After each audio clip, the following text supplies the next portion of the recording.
नमस्कार दोस्तों, आपका एसएससी कक्षा यूट्यूब चैनल पर स्वागत है। दोस्तों, व्हाट्सएप पर मुझे बहुत मैसेजेस आ रहे थे कि सर कट ऑफ क्या जाएगा एसएससी स्टेनोग्राफर एग्ज़ाम 2020 का। तो मैं यही कहना चाहूँगा कि जब तक आंसर की नहीं आ जाती तब तक कोई भी कट ऑफ बताना बहुत मुश्किल है। जब तक मैंने सारे बच्चों से पूछा कि कौन कितने अटेम्प्ट्स कर कर आया है, तो मुझे बहुत से व्हाट्सएप्स पर मैसेज भी आए, बहुत से मुझे फेसबुक्स पर भी मैसेज आए। तो मैं उसी से एक प्रिडिक्शन बता रहा हूँ कि हाँ, आपका ग्रेड सी और ग्रेड डी का इतना इतना कट ऑफ जा सकता है। तो सबसे पहले मैं बात कर लेता हूँ, मैंने यहाँ पर कुछ 4 पॉइंट्स दिए हैं तो मैं उसकी बात कर लेता हूँ। ठीक है? तो सबसे पहले जो पॉइंट्स हैं, 1 मिनट रुकिए। हाँ, देखिए, जो पॉइंट्स हैं मैं वो बता रहा हूँ। और जो पहला पॉइंट है वो हमारा है 85%। अब 85% क्या है ये मैं आपको बताता हूँ। देखिए, अगर आप अपने 160 170 या फिर 150 जितना भी आप अटेम्प्ट कर कर आए हैं और उस बिहाफ पर ऐसा तो नहीं है कि आपके सारे के सारे ही क्वेश्चन सही चले जाएंगे। अगर आपके सारे के सारे ही सही चले जाएंगे तो फिर आप ही की जॉब लग जाएगी, ऐसा तो नहीं है।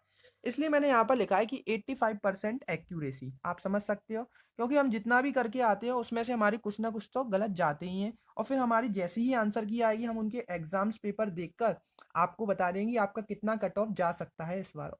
तो ये सब एक प्रेडिक्शन है, ये कोई ऑथेंटिक नहीं है वीडियो कि आपका इतना ही कट ऑफ जाएगा। ये तो हमने सिर्फ प्रोडक्शन की बताया कि आपका ग्रेड सी और ग्रेड डी का इतना जाएगा। अब देखिए दूसरी क्यों क्या बात लिखा है मैंने। दूसरी बात लिखी है मैंने टफेस्ट शिफ्ट। टफेस्ट शिफ्ट मतलब क्या है, यहाँ पर कौन सी आपकी टफ रही है शिफ्ट, कौन सी ईजी रही है। और देखिए सबसे मेन काम किसका रहता है, ऑप्शन थर्ड में लिखा है main role of normalization. Main role of normalization, इतना आपको क्लियर आ गया होगा। नॉर्मलाइजेशन से समझ में आ जाएगा, अगर जो पेपर टफ रहा होगा तो वहां बेनिफिट मिलेगा, जो पेपर इजी रहा होगा वहां क्या पता माइनस भी हो जाए मार्किंग, कुछ कह नहीं सकते हैं नॉर्मलाइजेशन का। वही मैंने कहा कि आंसर की देखकर ही पता पड़ेगा कि कौन सा पेपर इजी था कौन सा। लेकिन आप लोगों ने मुझे बताया है कि किसी का 11 तारीख को पेपर था, किसी का 12 को था, किसी का 15 को था। तो मैं उस बिहाक पर ही आपको बता रहा हूँ कि आपकी इतनी इतनी कट ऑफ रह सकती है। अब देखिए फोर्थ है आंसर की, जो कि मैं जब से इतना बता रहा हूँ कि आंसर की आएगी, तब मैं आपको एक और वीडियो प्रोवाइड कराऊंगा जिसमें आपको ऑथेंटिक बताऊंगा कि हाँ इतनी ही रह सकती है आपकी। और ऐसा तो नहीं है कि जो मैं कहूंगा वही एसएससी कर दे, ऐसा तो नहीं है ना। एक उस टाइम भी प्रिडिक्शन रहेगा, लेकिन उस टाइम ये है कि स्ट्रॉन्ग प्रिडिक्शन रहेगा। अभी आप लोगों ने बताया है तो मैं उस बिहाफ पे बना रहा हूँ। ठीक है, अब मैं आपको बताता हूँ, आपको थोड़ा मैं स्क्रॉल करके बताता हूँ।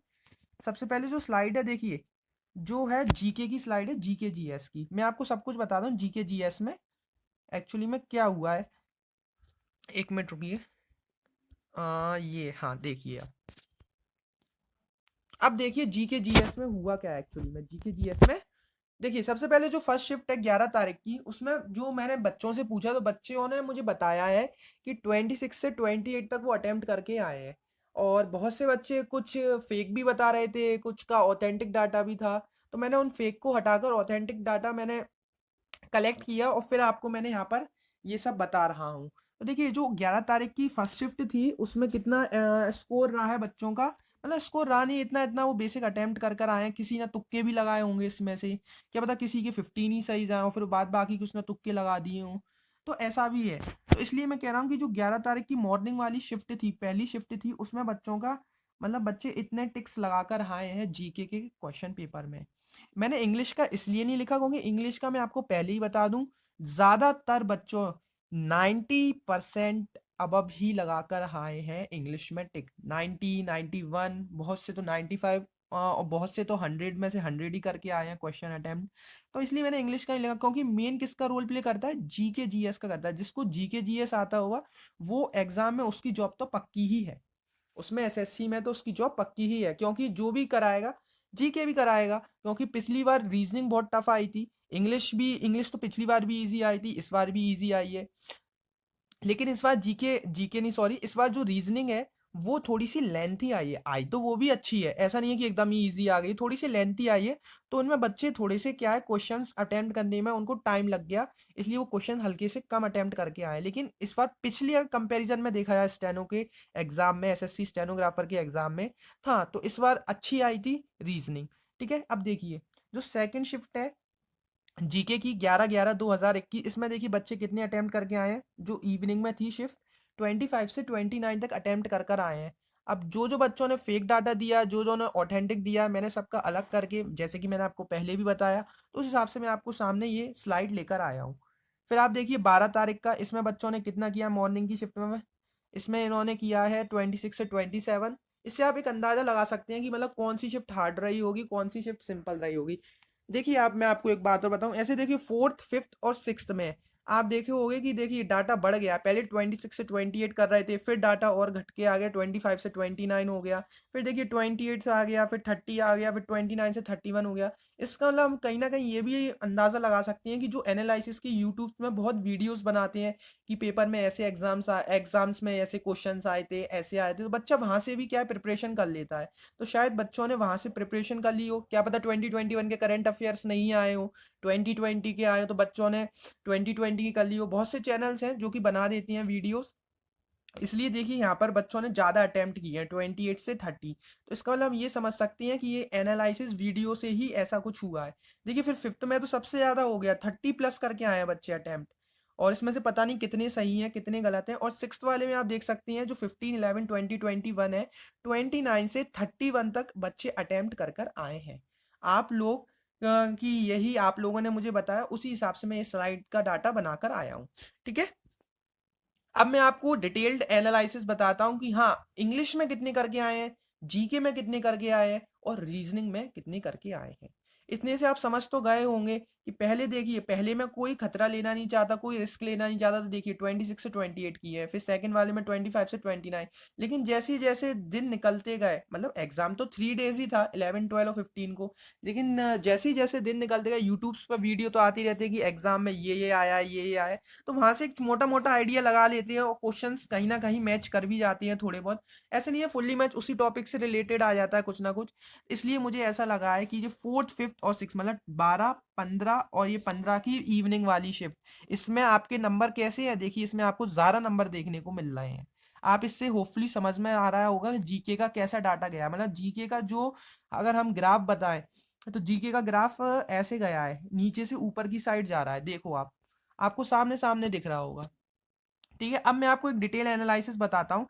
डिटेल एनालिसिस में आपको पूरा क्लियर हो जाएगा कि कौन सी शिफ्ट में कौन सी डेट को बच्चों के एवरेज कितना कितना गया है, जो हमारे कैंडिडेट्स हैं उनका एवरेज कितना कितना गया है। देखिए मैं अभी आपको बताता हूँ। देखिए सबसे पहले जो हमारा पेपर हुआ था 11/11/2021 को, शिफ्ट फर्स्ट में अपनी मॉर्निंग की शिफ्ट थी, उसमें रीजनिंग में बच्चे कितने अटेम्प्ट करके आए हैं, एक मैं एवरेज बता रहा हूँ। ठीक है, 41.84 हुए हैं। ठीक है, और जीके में हुए 27.75। ठीक है, 27.75। सॉरी दोस्तों, अनवांटेड आपको थोड़ी वॉइस सुनाई दे रही है, प्लीज़ आप भी कोऑपरेट कीजिए। चलिए मैं आपको बताता हूँ कि इंग्लिश में देखिए वही 92, बहुत से बच्चे मैं कह रहा हूँ ना 90+ अटेम्प्ट ही कर कर आए हैं, तो आप देख सकते हो कि 92 अटेम्प्ट है यहाँ पर, आप देख सकते हैं इंग्लिश में। फिर आप सेकंड शिफ्ट का हाल देखिए, सेकंड शिफ्ट में बच्चे 40 करके आए, क्योंकि लेंथ ही आई थी, जो हमारी रीजनिंग है वो लेंथ ही आई थी, तो देखिए 40.23।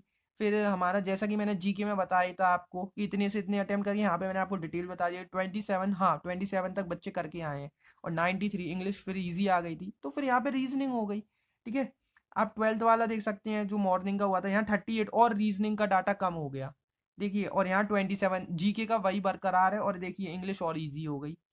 और फिर आप ट्वेल्थ का देख सकते हैं, फिर यहाँ पे देखिए रीजनिंग ईजी हो गई, जीके भी ईजी हो गई, और देखिए यहाँ पर वही जो करके आए हैं बच्चे 93.01। यहाँ पर 90+, सब में ही 90+ है। मैं तो आपको एक मोटा मोटा बता रहा हूँ कि हाँ ये वाली शिफ्ट इजी आई थी, ये वाली टफ आई थी। वैसे मैंने ज़्यादातर बच्चों से पूछा तो सब लोग यही बता रहे हैं कि सर इजी टू मॉडरेट ही पेपर आया है, ज़्यादा टफ नहीं आया है पेपर। तो मुझे ऐसा लग रहा है कि जो सारे पेपर है ना वो सेम ही लेवल के हैं, ऐसा नहीं है कि किसी में बहुत टफ कर दिया हो, किसी में बहुत ईजी।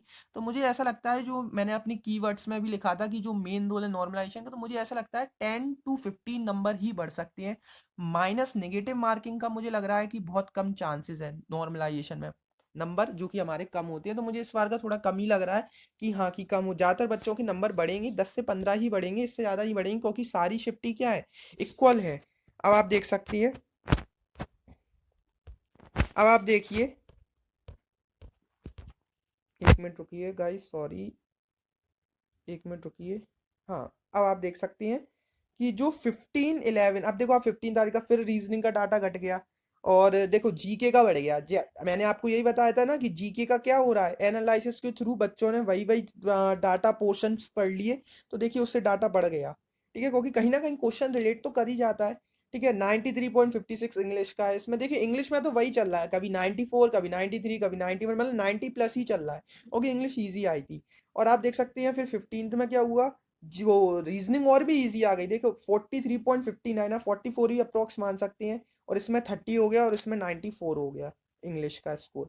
तो आप मोटा मोटा एक समझ ही गए होंगे कि कौन सी शिफ्ट टफ आई है, कौन सी आई है इजी। मुझे तो ये लगता है कि नॉर्मलाइजेशन में काफ़ी हद तक मार्क्स कटेंगे, ज़्यादातर मार्क्स बढ़ेंगे ही बढ़ेंगे। ठीक है, और मैंने बता भी दिया 10 to 12 मार्क्स ही बढ़ते हैं नॉर्मलाइजेशन में, इससे ज़्यादा नहीं बढ़ता है, क्योंकि सारी शिफ्ट सेम है। अब मैं आपको बताता हूँ ग्रेड डी की क्या कट ऑफ जा सकती है। अब आप देख लीजिए ग्रेड डी की क्या कट ऑफ जाएगी। जो मैंने यहाँ पे सारी कैटेगरी लिखा है।